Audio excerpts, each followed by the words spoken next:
they don't know what the real world looks like. They've been in the military for 10, 15, 20 years. And it's like, what does the civilian world actually look like coming out? The way I like to describe it is I'm like a financial GPS. I can't tell you where to go, but if you want to go somewhere, I can tell you how to get there. Welcome to Veteran Voices, SITREP, with your hosts, Tom and Chris Faust.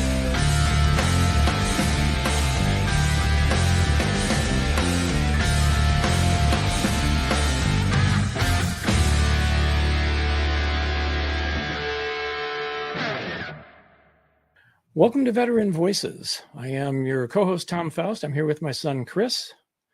And today we have with us Nick Jarvis.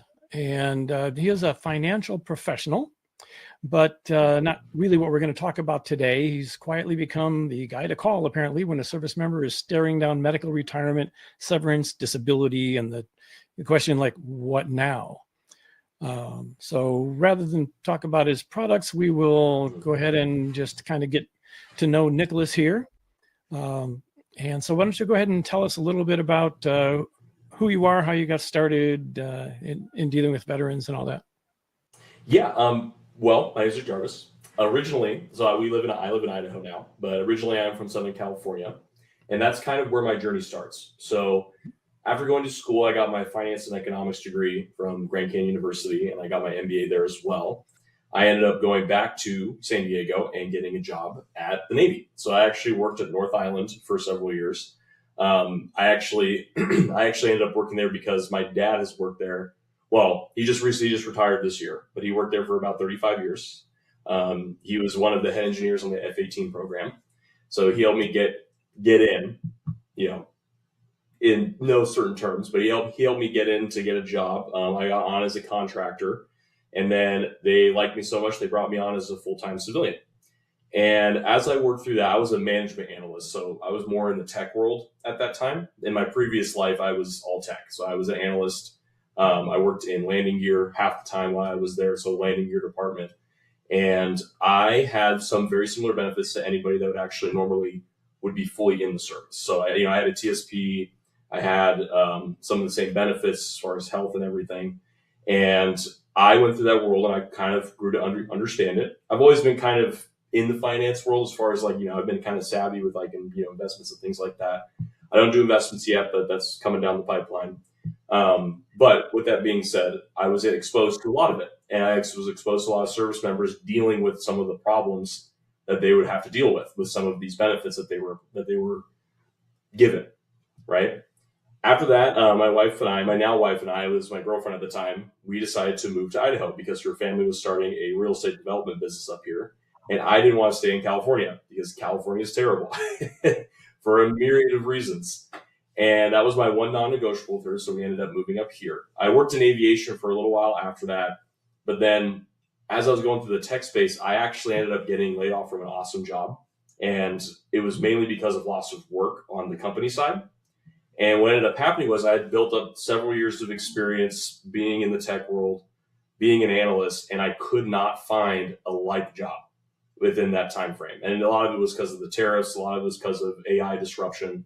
And at that point, I had to do a lot of self-reflection, and I kind of just didn't want to continue in the tech world because if it was going to still be this way, I don't want anything to do with it, right? Because if you're going to work a salary job, you get it because of the income security. You have a certain amount of money coming every month. You can rely on it and you can plan with it, right? But if a normal job in the tech sector, which is where my experience was, isn't going to give me that, then I figured it's time to just go out on my own.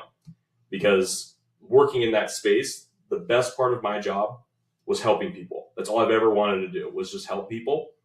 And I just decided it's time for me to go out on my own. And I have a wonderful wife that encouraged me to do it. And this is me doing it. And the people I can speak the language of veterans. I understand what they're, and partially, not fully, but I understand as far as what's available to them. I understand what they're going through.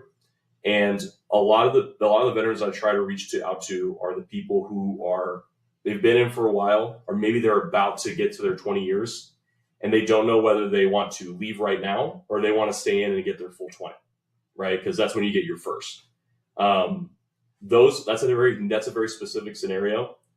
But for the main part, it's just anybody that's kind of split, doesn't know what they're going to do, right? That's where I step in. And that's where I can help them to kind of decide, okay, based on what you've told me and what the options we have, these are the two paths you could take, right? And this is kind of what it's going to look like.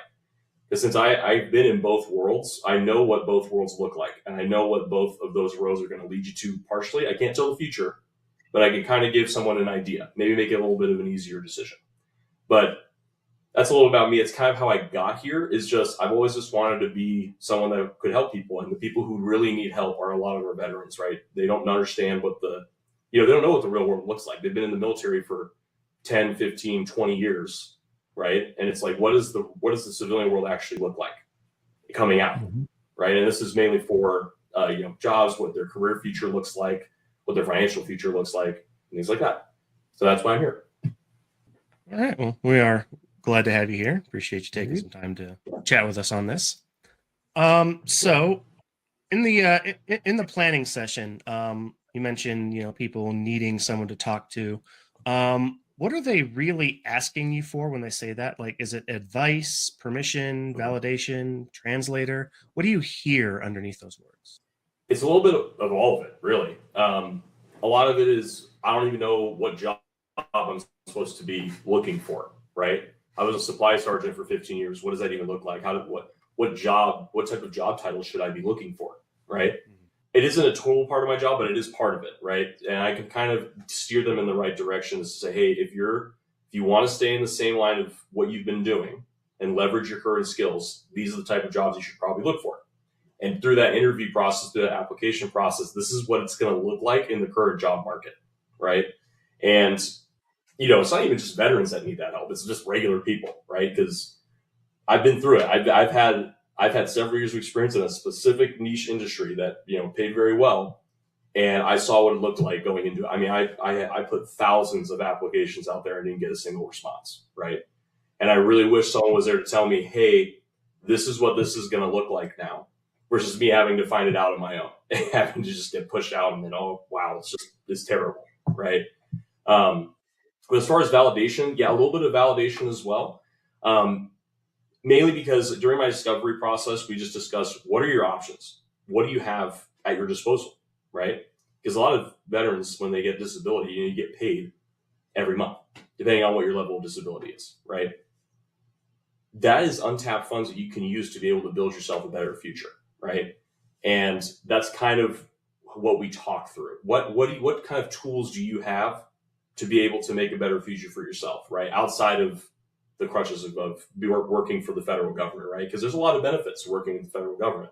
And when you leave those, you go through the service and they'll try to convince you to stay and they want you to re-up. And they'll bring up like, hey, you're going to have to pay for your own housing. You're going to have to pay for your own this. You're going to have to pay for your own that. I'm there to tell them you can do it. Everything's going to be okay. And just to give them a clearer view. Because I'll never convince someone to leave the military if they don't want to. If they're about that life, I would say absolutely. If that's like what you want to do it. I'm not going to sit here and tell you just you should leave because it's just going to be you're going to love it way more. No, that's not what I'm here to do, right? I'm here to say, hey, I want to give you clarity on what the future might look like. So I think that answers your question. Mm-hmm. I know there's a lot of distrust about with financial professionals in the veteran community. They're worried about things like fraud and predatory practices because that does go around. So how do you earn the right to speak into someone's life to help them through these vulnerable points and, helping get them into a new career or whatever it may be? Yeah, I think for me, and you'll hear any financial professional representative, whatever they want to call themselves, everyone will say it, I'm education first, right? I will never ask someone to sign or do anything that they're not comfortable with. That is my baseline. And my motto for my personal line of business is always do the most good, right? I always try to do the most good. And as far as building trust, a lot of that just comes from, meeting someone where they're at. Where are they at in their life? How can I meet them where they're at and be able to show off my knowledge, but also educate them to the point where they can get to a point where they're comfortable and they know just as much as I do about what it is that we're talking about, right? And once we get to that point, then we can be on level footing and then we can discuss options and strategy, right? And that's kind of where I come to. I want to earn people's trust based on my knowledge and based on I have their best interest at heart. I really just come to them wanting to help. I come with a servant's heart, right? That's what I want to do. And I went to GCU and they're all about servant leadership. I was educated for several years in a servant leadership type of role, right? That is where I come from with my education and my background is I'm a servant leader. So I want to serve people. And again, I am also a Christian, so I'm a very strong Christian, and I believe that helping our fellow man is extremely important. So I gain trust based on education, knowledge, and just from a servant heart. Like I just want to show people that that's what I have, right? I think that should answer your question. I think there's kind of a three-pronged approach with that. Yeah, that definitely answers what we were going for with that one. Also, you mentioned a veteran providing equine therapy as a kind of starting point for you. So who is this veteran and how are they using horses to improve veterans' lives? Yeah, actually, so her name's Amber and she is in the National Guard. So she's in Pennsylvania in the National Guard. She hasn't started her business yet, but she has aspirations to do that. One of the things I'm trying to do for her, I actually have a meeting with her coming up this week just to go over some of the people I've met that can actually help her. There's actually some people here locally in North Idaho that do that as far as just, they just do a equine therapy type of business. That is her aspirations to do that, right? And when she met with me, she was my first veteran client ever. And she's the one who kind of really kicked me off to, hey, there's a lot of people that need help with this, right? Because she had a lot of aspirations of, this is what I want to do. How do I get there? And we were able to kind of sit down and kind of just discuss what during our discovery process, what does she have at her disposal, right? And she was on the cusp of leaving, right? She's out now officially. She's using the rest of her leave and then she's done, right? And I was able to kind of give her a clarity on what kind of job should she be looking for? What is she interested in doing, right? She wants to start her own business. She also wants to work in the meantime. And we kind of planned that all out as far as what that would look like. And one of the things I'm doing for her is I'm going to connect her with some two and they do a bunch of nonprofit funds basically. And he kind of pushed me in that direction. Said, hey, we have this gal who does this, and she's part of our board. We'd love to if Amber wants to come on and just listen to how she does her business and maybe meet with her one-on-one. Then we would be open to that. And that's kind of what I do. I connect people as well. And what did you see in that experience that made you think that this maybe is more than a one-off favor? It's something that you could actually do as, in your practice. Yeah. The biggest part was her referrals. So I work as far as, growing my book of business and how I can help more people as I go. I'm very much a referral-based business. Everyone that comes to me is usually based off word of mouth, right? And the referrals she gave me were multiple people that she had worked with in the past. And it was they were all kind of in a very similar circumstance. And that's kind of what really illuminated to me that this was a market that needed to be addressed, right? And, I'm coming at it from a business sense. I'm saying it's a market. I'm coming at it from the capitalist angle, like, hey, this is a market that needs to be served, and I have the ability to serve it, right? But on the opposite side of that coin, I'm also here saying, hey, if I want to help more people, this is how I help more people, right? And she had just a slew of referrals of people that, hey, this guy is going through the same things as me. He's my supply sergeant. He's also considering leaving, and he doesn't know what that looks like, right? And it's usually how those conversations go is, hey, I went through this situation. I know 3 or 4 other people that are also going through that same situation. Can you reach out to them? And that's kind of how it all just kind of cascaded. It was more of a domino effect. And I've just been able to help, several veterans doing that. So that kind of segues nicely, kind of going forward, from the, the whole Amber, the equine therapy thing. Yeah, how your work's, evolved or evolving into something very specific around transition and retirement. You said that you want to aim a veteran towards a civilian job based on their MOS. How do you actually help someone translate their MOS into a real job description in the civilian? It really depends on what the MOS is. But for the most part, a lot of MOS jobs do have overlapping capabilities with jobs that are in the civilian market, right? And, we have businesses that will hire veterans specifically. There's plenty of that. But going into just a normal business that maybe doesn't necessarily have a focus on that, sometimes leveraging what you have will be able to get you into a job that you actually, that you're looking for, right? And the way we do that is we just go over what their duties were. What did you actually do? Like, I like to use a supply sergeant example because that's the one I work with a lot. Apparently a lot of supply sergeants come to me, but specifically we go down like, hey, what did you do over the last 10, 15, 20 years, however long you were doing this particular MOS? Tell me specifically what you did, right? And we'll go through all of that. And I'll go, okay, based on these, I'll find like skills in the civilian market. And then based on that, I say, okay, based on these criteria, these are the job titles you should probably look for, because they're very similar to what a supply sergeant was doing in the service, right? And I guess to answer your question, it's really just mainly we go over every minor detail of what they actually did and how that translates into what's like. I translate into what a civilian world like job would actually do, right? I can't really pull the specific example off the top of my head, but there is definitely overlapping type of skills and then responsibilities that you had that will translate into a civilian job.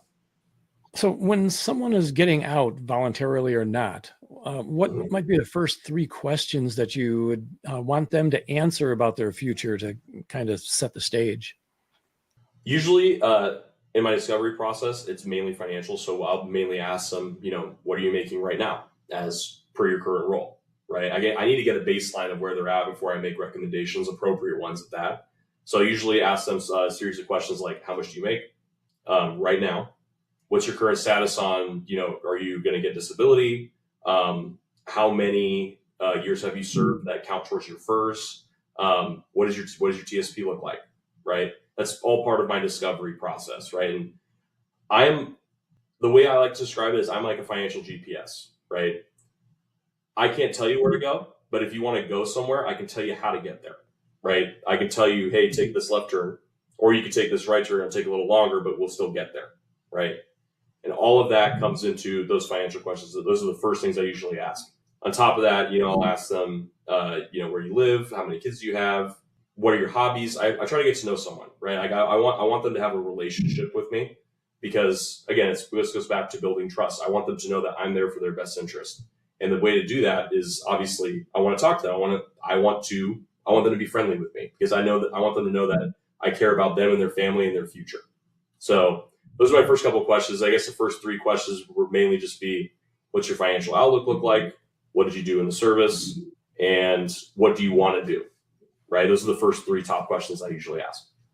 And how early do you think a service member should start thinking about this roadmap? Like, are you seeing people way too late, or some actually come to you on time? What do you think? I have a little bit of a mix, so it's kind of all over the board. But I think I'm going to answer the first part of that question: is when should you start thinking about it? I think you should start thinking about it the second you get in. Even if you're 18 and you just joined out of high school, you should be thinking about it right then, right? Because the biggest knowledge gap that I see is that a lot of the education that comes inside of the service isn't necessarily all encompassing, right? It's very basic, right? It's good advice, like it's good stuff, right? Like it's good education, but there's more to it, right? And the economic landscape is changing rapidly in this current economy. I mean, inflation is such a concern.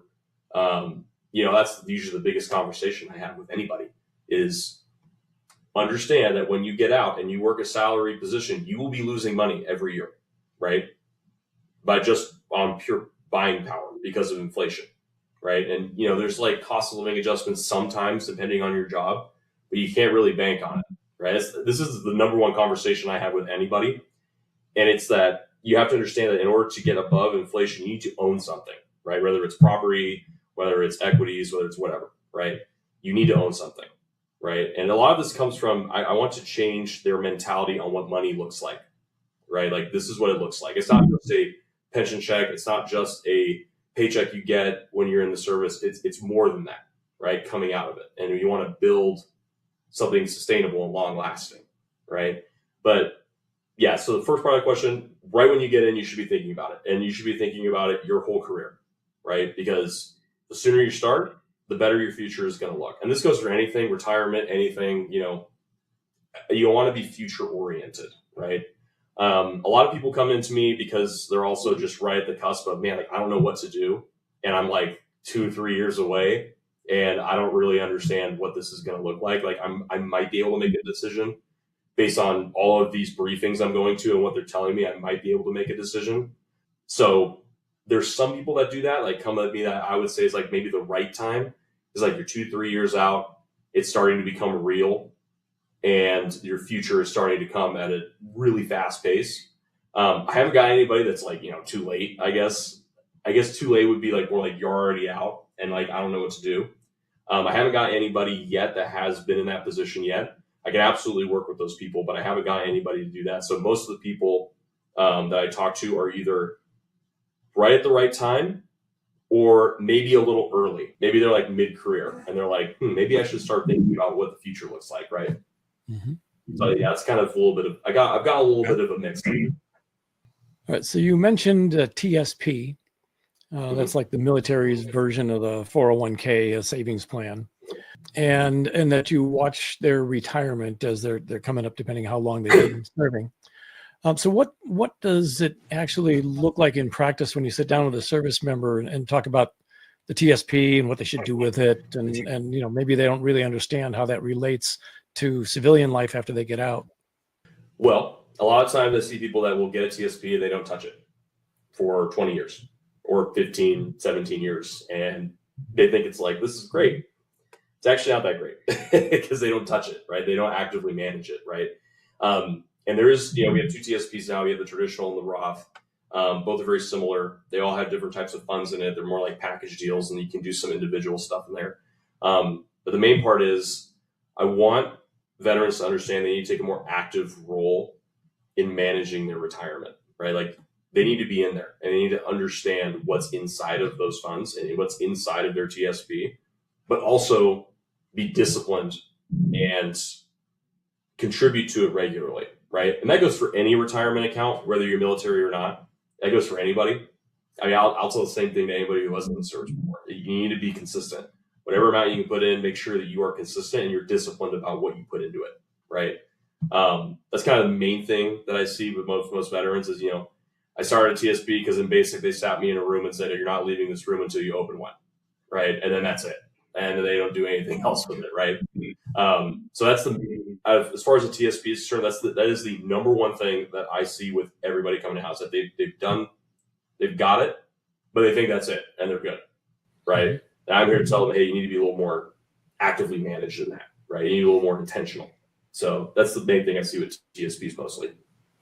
So in our planning session, you mentioned, I think, that the TSP is not so good to keep after they separate from the military. Should they be transferring that to like an IRA or something else? The short answer, yeah. Mainly because you can't really contribute to it after you get out. You're going to want to move it over into a private account. And it depends on the situation. If they're working a job that offers a 401k with a match, I say, yeah, you should always take the match every time. I mean, it's free money, right? So really, it's based on a situation by situation basis or case by case basis, I guess is a better way to say that. But for the main part, yeah, it's definitely something you need to do when you get out, is that you need to transfer it into another private account. Whoever you want, Charles Schwab, Fidelity, whatever, doesn't matter, but you need to move it into a different vehicle, right? And I'm very pro Roth anything, mainly because of the taxable benefits when you pull it out. But for the most part, yes, you do need to do that. And it is something that we always talk about, that I always talk about in any of my planning meetings with anybody. On something else here, when somebody's offered a severance, whatever the number might be, what are the biggest mistakes that they're tempted to make with with that money? Typically, they'll want to pay off something like their house, right? And again, this is all done on a case by case basis. Depends on what someone's financial situation is. But for the main part, they usually look at paying off debt, right? Which is good. Debt can be bad. Debt can also be used as a tool, right? But for the main part of that, most of the people who get the severance, they're facing a situation where they're not going to get their first, right? They're like, hey, the military is giving you a severance, but in exchange, they're not going to pay you your first, right? I'm here to tell them that there is a way to still get a pension if you have your first, if you still want something like that, right? And it just depends on your situation. But for the main part, when I met with Tom the first time, I actually mentioned a specific situation with a guy I'm helping right now in Pennsylvania. He's facing that same situation, and for him, he still wants a pension, right? He's like, well, I would like to still have one, and he's like, but they're not giving it to me. And I was here to tell him, you actually still have it. They're just giving it to you in a lump sum cash, right? The way you're going to get yourself a private pension is by using an annuity, right? That's if you're in the private world and you want a pension and you don't have a job that offers it, the way to do that is with an annuity, right? You can defer it, you can do it immediately depending on the amount and what you want to receive per month. But there is still a way to be able to get a pension when you get out, right? Because annuity is that's really all it is. It's just a private pension. You're purchasing a pension for yourself, right? And as far as annuities are concerned, you have to understand, so when you get an annuity and you get paid out per month, it's a flat rate per month. It's not going to increase with inflation, right? And this is the kind of stuff I talk about with veterans, like, hey, if you're going to receive a severance, which is actually not a super common occurrence, it does happen sometimes. But if you're going to receive that, an annuity is a way to still get a pension, but still also, they have to understand, like, I come from education for a standpoint, so you have to know you're going to get a flat rate per month, but 20 years from now, let's say it's $2,000 a month, that's going to look way different 20 years from now than it is today, right? But if you want to lean on that, and that's the kind of setup you want, then that's what's going to get you there. And that's what I'm here to tell people is, like, hey, there are ways you can still leverage. There's still a way to get what you want, right? So that's usually what I do with severances. There's multiple other ways to do that. You could use permanent life insurance to do something very similar, but there is options out there as far in the private market to be able to do that. And if they're looking at collecting disability income, how does that conversation go? If they're facing the reality that they may never really be able to work the way they had planned to. Mm-hmm. Well, it's mainly just going through how much are you getting paid for disability? What's your level of disability? Because that usually translates to how much you will actually receive per month, as well as you have to go to the VA and actually get approved for whichever level they're going to be at. Usually, I cannot talk to the VA for them, so that is something they have to do. But once we kind of understand, okay, this is what we're going to receive per month, that is cash flow per month that you get to receive, right, based on your disability, right? And depending on what you're going to be doing in the future, as far as, like, are you going to be working part-time? Are you going to be maybe you are going to be working, but in a different role. We talk about all of that and what that actually looks like. But we also talk about how can we leverage this disability income to protect your family, but also be able to build something for the future, right? And you can use that disability income per month to fund a lot of things, permanent life insurance, annuities. You can do that. And there's a lot of options there for service members if they can utilize their disability income, not just to pay for groceries every month, right? Not to just, throw onto a mortgage or anything like that, which, don't get me wrong. And when I go through all of, my planning sessions and everything, if that is a need that needs to be addressed and they need the income for that, absolutely, they need to do that. But as far as being able to leverage it, if they're in a position where they can leverage that money, they absolutely should, right? And I'm there to show them how they can do that. So if a listener only remembers one financial principle from this episode for their transition, what do you want that one thing to be? The one thing I would want anyone to remember is you have options and leverage them, use them, right? Use the benefits that you got in the service and the ones that you will be getting coming out. Use them, utilize them. You've earned it. You have worked a long time to keep our country safe and a hard job. I mean, this is not easy work to do what veterans do every day, right? Utilize it and talk to somebody, whether it's me or somebody else. Talk to somebody that will help you leverage it to the greatest of your ability, right? Because one, you deserve it. And two, you earned it, right? And a lot of times, I've talked to veterans who think that they shouldn't utilize it because, I don't feel good about, just taking this money and, doing X with it, right? And I'm like, no. You should totally do that, right? This is something you earned. Take it and run with it and leverage it and grow it to something that will be sustainable for you and your family.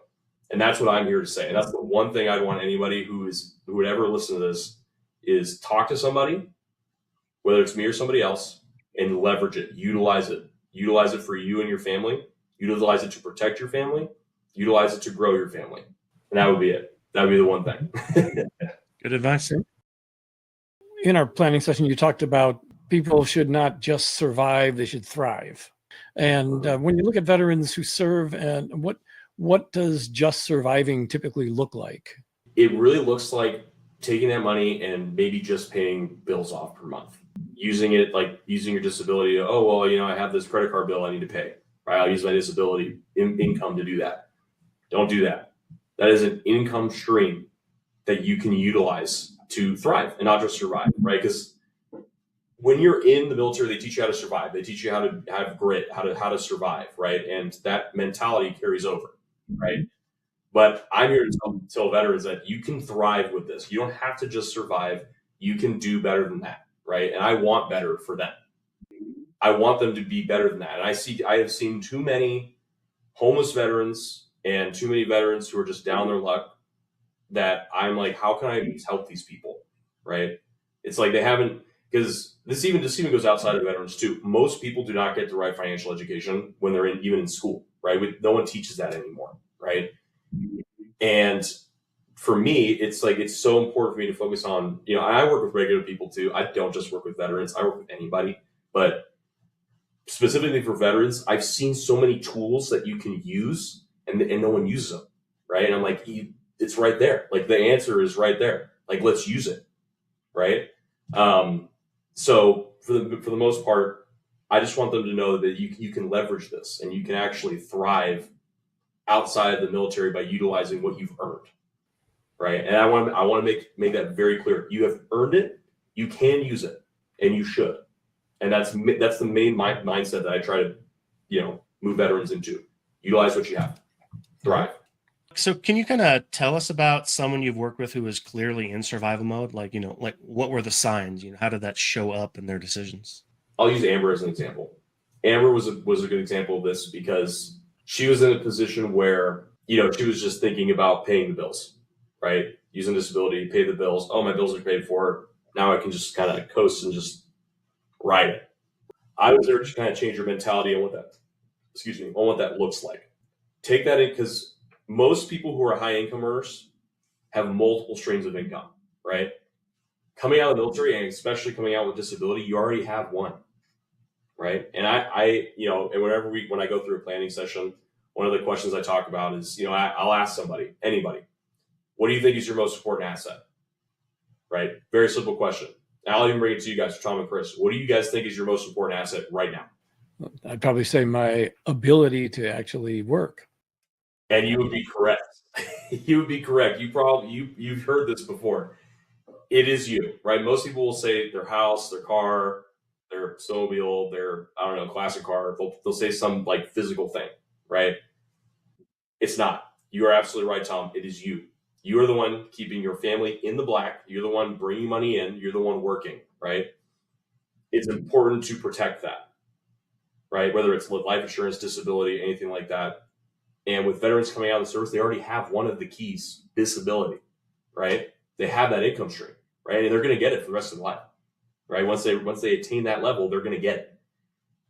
You already have one. Utilize it. Build on it. Add more protection layers to your family and even grow it, right? And for Amber, that's what I had to do with her mentality. Was I had to shape it. I had to shape it and say, okay, you already have this income coming in. Utilize it to expand it, protect your family, and then thrive going forward, right? Because you have to protect what you have before you grow it, right? There's like the financial planning pyramid. You have to protect everything at the bottom, the base of your pyramid. In the middle is growing it, and then at the top of the pyramid, you distribute it, right? And that's the thriving part. That's what we're trying to get to, is the peak of that pyramid. But everything else will fall apart if you don't have a good base, right? And veterans already have one of the key aspects of it, which is disability, usually, right? Some people come out of the military without disability. But for the most part, a lot of them have it already. That's what I had to do with Amber, is I had to just reshape her mentality, her mind on, this is what this looks like, and this is what it looks like going forward. And for her, it just changed her mentality on what money looks like, right? And her and I are, we have multiple meetings going forward, and I check in with her regularly.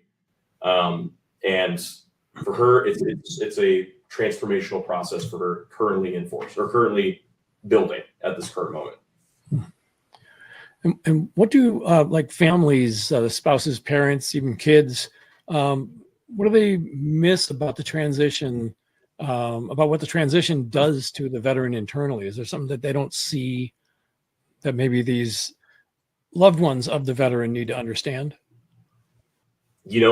Moving into the civilian world from the federal world is scary and different, right? Which is what makes it scary.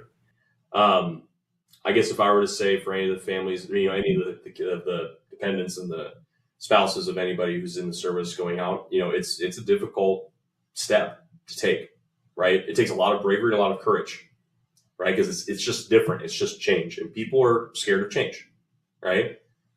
My goal with the work that I do is to make that transition possible and to make it less scary. I can't say I'm not going to remove all the fear. I never will. No one ever will, right? It's a fear of the unknown, right? And for me, I would say for anybody who's a family and has a service member, maybe it's their husband or their father, I would say what they're doing is really courageous, and it's really difficult to do that. And just to be patient and talk to somebody who can help them with that transition, right? Whether it's, there's multiple things that, service members deal with as well, like whether it's it's something physically healthy or anything like that. But a lot of financial stuff is looked over, right? Because that's part of your well-being, right? Is your financial well-being, right? And taking that step is it's difficult. It's courageous, right? So I would say just be patient, have some understanding, and talk to somebody.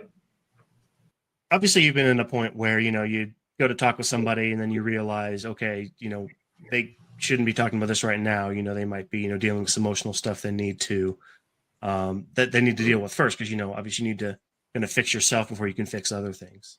That's going to be the number one thing. So thinking about that too, how do you personally carry all of that? You're hearing people's fear, you're hearing the trauma, worst case scenarios. Does that take a toll on you? It has. Yeah, it's a great question.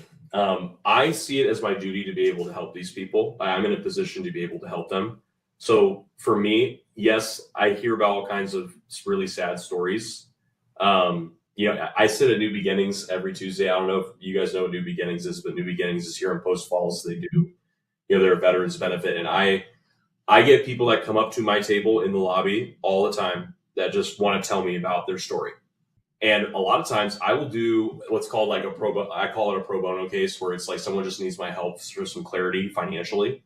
I had a gal, Lisa, that I recently helped. She lives in the Silver Valley. Her husband just recently had cancer, is now in remission, but they're unable to keep their house, right? And she's like, hey, can I just talk to you? I have this insurance plan that was supposed to be mortgage protection, and I don't know what it is. I was like, okay, that's kind of weird. I've never heard of any product that's specifically mortgage protection. That's kind of weird. Well, when her and I sat down and talked about it, it ended up not being what it was supposed to be. So I was able to help her kind of navigate what we're going to do with this, because they were still paying for it. And I was able to kind of say, hey, based on everything you're telling me, this is what you should do. This is what this actually looks like, right? And, we can at least talk about it. So one of the things I will do with those people who do come to me and they just genuinely need help, maybe there isn't something that I can necessarily help them with as far as product wise, but maybe they just need to talk to somebody. I'm there to do that. I'm there to help their family. If they have somebody that I can help with them on their family as well, I'm open to that as well. But as far as for me, I do hear a lot of really sad stories. For me, the way I handle it is I mainly just, I stay focused on the mission, right? For me, right? I'm here to help people. So if I can stay focused on, hey, I need to help them and get them to a better position, it really helps me handle all of this just emotional load that can really get lumped onto me later on. Because again, there's going to be more of these cases. And the way I do that is just stay focused. Have you ever had someone come to you because of a referral or whatever, but they came in really skeptical, maybe even defensive? How would you handle a situation like that? Being in the industry I'm in, which is, I do insurance as well. There's a lot of skepticism in the world of insurance. So for me, I over communicate information, right? So a lot of times if I'm talking about, let's just talk about insurance specifically, right? Because a lot of that protecting your assets isn't, insurance is involved with that. That's how you do that, right? With insurance, I come from the motto of I want to do the most good, right? And these products do good. I don't know if that's the correct way to say that, but they do good, right? And for me, it's that I think in the industry and over time, a lot of people have been misled and uneducated about what insurance will do for you and how it works, right? So this goes back to my education first standpoint. I want whoever I'm talking to be as educated about what this does for you than I am. And when I encounter somebody who might be a little bit skeptical, they did agree to meet with me in this theoretical scenario. What I do is I show them, hey, this is what it is. Here's all the fine print, where I'm going to print it out and we're going to go over it line by line, where I'm going to explain and translate to you what each line means. Because I don't want anybody to sign anything that they're not comfortable with. I want someone to be really comfortable with whatever it is that they're exploring as an option, right? And I think once you go over all the options and all the fine print, people are more comfortable about it because they go, okay, this is what it will do, and this is the scenarios it protects me from, right? And I would never encourage anybody to get anything from me that they don't actually need.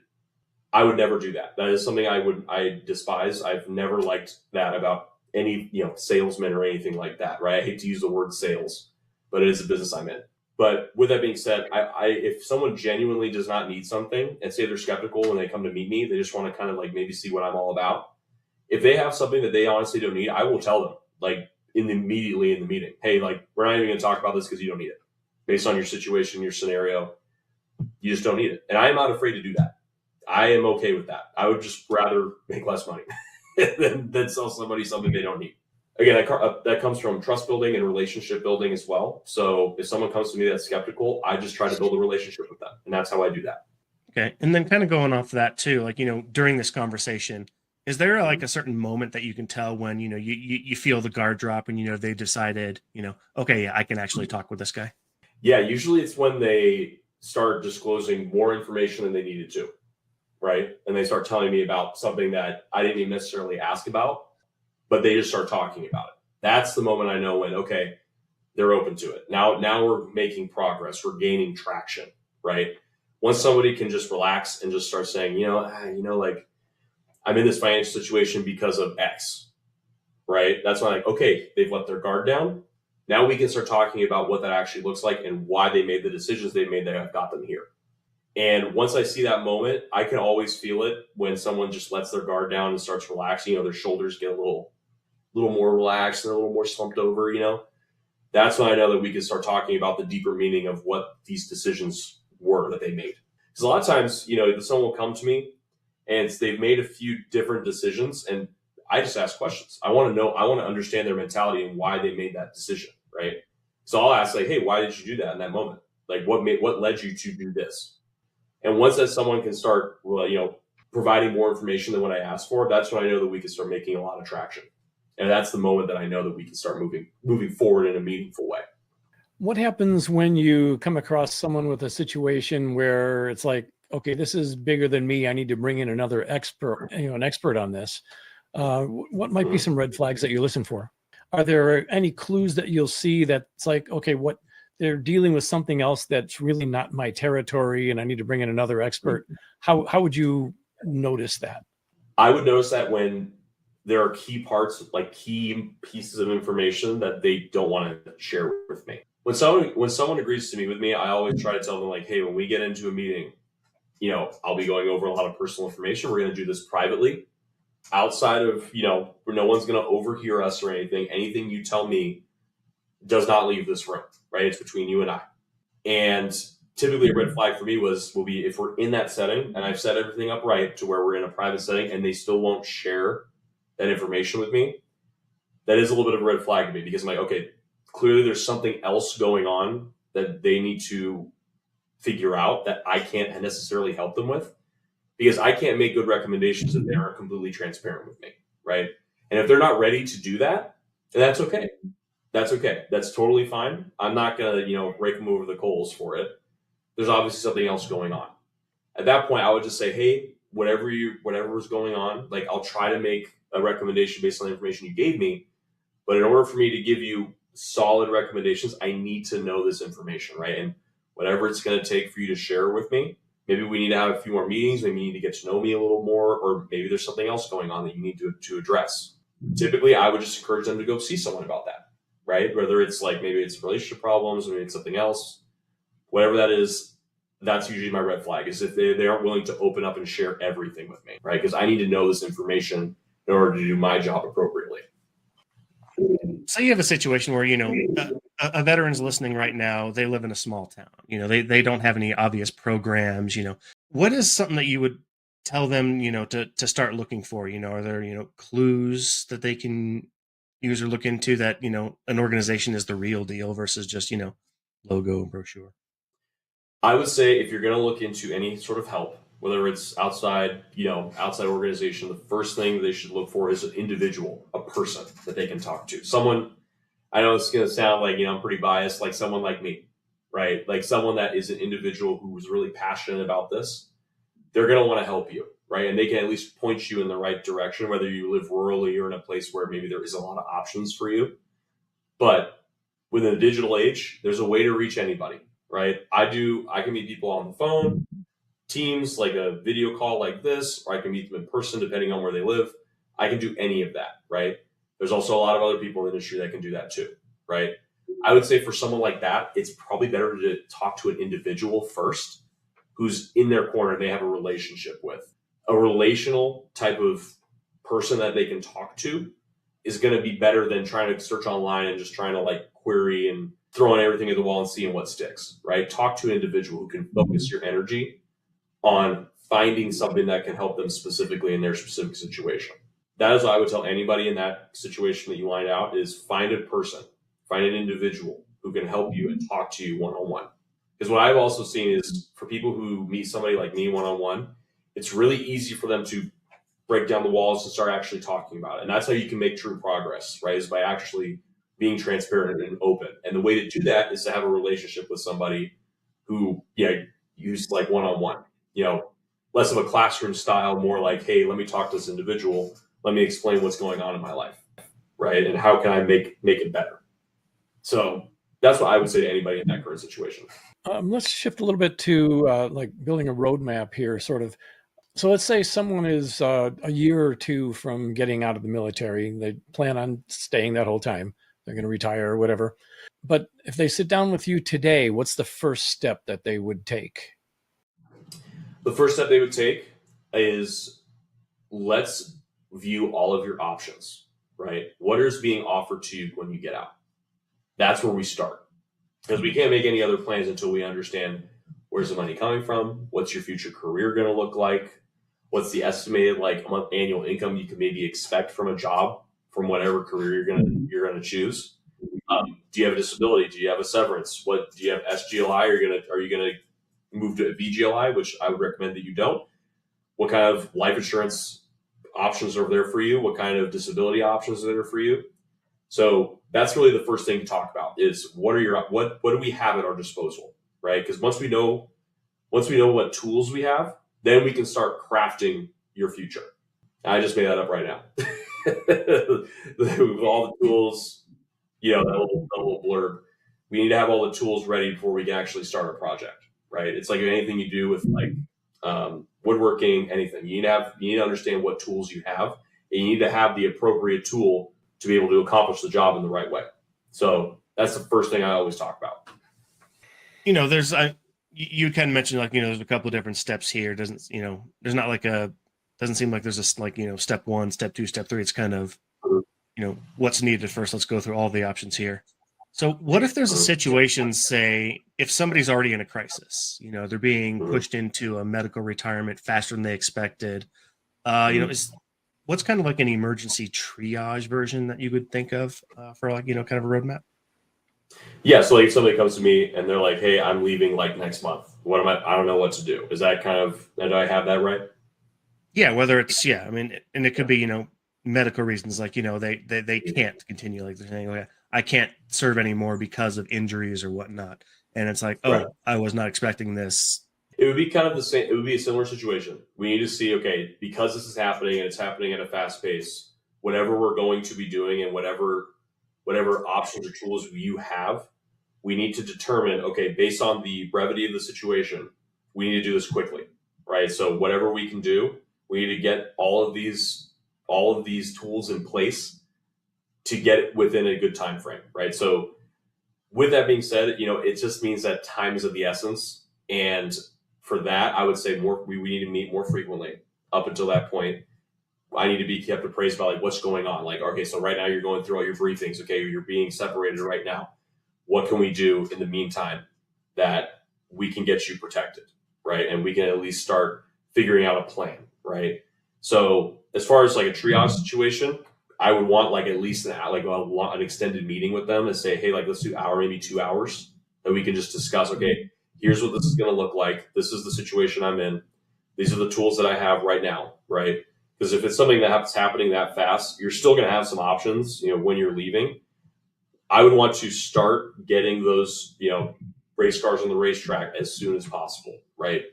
And at that point, from that meeting, we can just start doing it right then and there. So I would say with the triage situation just means we need to go a little bit quicker, right? Which is totally okay. We can totally do that. But yeah, it's really kind of the same kind of outline, but just faster. Like we need to get this timeline moved up so that we can actually get this going. And how do you help people balance that emotional desire to just, I just want to get this over with versus the long-term reality that, these are decisions that are going to affect the rest of their life? I would say it really comes again from the education side, right? Like, hey, because it's happening so fast doesn't mean you have to make a rash decision. Let's take the emotion out of it. Let's use logic instead, right? Like let's remove the emotion out of the equation, and however long that takes to do that, that's fine. I am not an emotional counselor, but I can at least educate them on let's use logic instead. I'm the second opinion for what's happening to them, right? I can say, okay, I know it's very emotional right now. I know you don't want to leave. We're faced with the situation right now. Let's look at the facts, because that's all I want to talk about. Let's talk about the facts. The fact is you're getting a disability. The fact is you're getting X. The fact is you need X. Let's figure out a game plan and a step-by-step plan that gets us to that point to where you can transition smoothly. We can look for another job for you, and we can get your family protected, right? So in a situation like that, it's really just more focusing on the facts and just say, these are the facts of the situation. Let's focus on that. Let's try to focus on not, outside of the emotional aspect of this is happening to me. And I'm the lightning rod for that. I'm the lightning rod for, there's a lot of emotion with this situation. Dump it all on me, but let's talk about what the facts are, right? And someone could totally vent to me if, something happens to them and, maybe it wasn't fair. Maybe they don't think that this should have happened. Totally fine. Lay it all on me, and I will find the facts in between everything, and we can talk about what the facts are of your situation and what we can do going forward. That's all been, some really good, helpful information. Kind of as we're kind of approaching this here, you've chosen to, now, spend your life in this space, walking with people through some of their hardest decisions, helping them navigate this roadmap of everything. When you think about, your own legacy, what do you hope veterans will say you did for them? Wow, I love that question. Mainly because I hope that anybody that works with me in like 10, 15, 20 years can look back and say, Nick helped me achieve what I did not think was possible. And Nick helped me protect my family.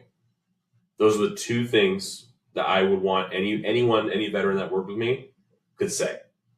And I work towards that goal every day, is that I want that type of reputation, is that Nick helps me and can help other people make sense of the world outside of the military. Yeah, I work towards that every day. I want to make sure every veteran's family is protected. I want to make sure every legacy is protected. That is what I work towards. And I hope that anybody I work with will be able to say that 10, 15, 20 years from now. So for those who are hearing this right now and thinking, I maybe I really do need somebody like this in my corner, what's the best way for them to find you, for someone to get a hold of you, whether it's through, I know we met through Alignable, or some other network. How can people find you? What's the best way? There's two ways. Right now I have nicholasjarvis.com. You can make a direct meeting with me via that web link and just find a time, put it on my calendar, and we can meet.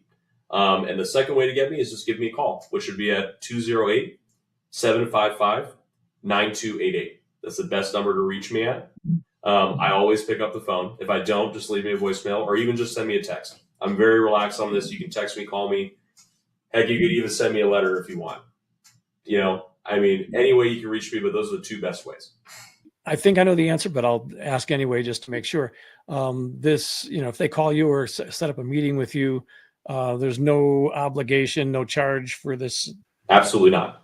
And so, and just, for our listeners, people that are watching, listening here, if you're facing, a life-altering choice, about, retirement, disability, or getting out, just remember, you don't have to do it alone. You don't just survive this transition. Reach out, get help, and, build a future that you can live with. And yeah, for our listeners, we want to thank you for listening. I thank Nick for being here with us and giving us all this great information of how we can help veterans transition and make a better financial transition from military to civilian life. Because this is always something, transition is always difficult. Like you said, change is hard. People fear change. And having someone to talk to really can make a difference. And then, for everyone listening, we appreciate you hanging out with us, listening, watching. If you think this information can help somebody, if it'll help you, think somebody might need it, make sure to like, subscribe, share, do whatever you can, help get this information out there to let anybody know, hey, there is help out there. Lots of different ways you can go about it, and just, get that help. That's the first step. It's there. Use it. Yeah, and we will include Nick's links and phone number, since he shared that, with this podcast. And appreciate everybody being here. And so until next time, we will see you then. Yep.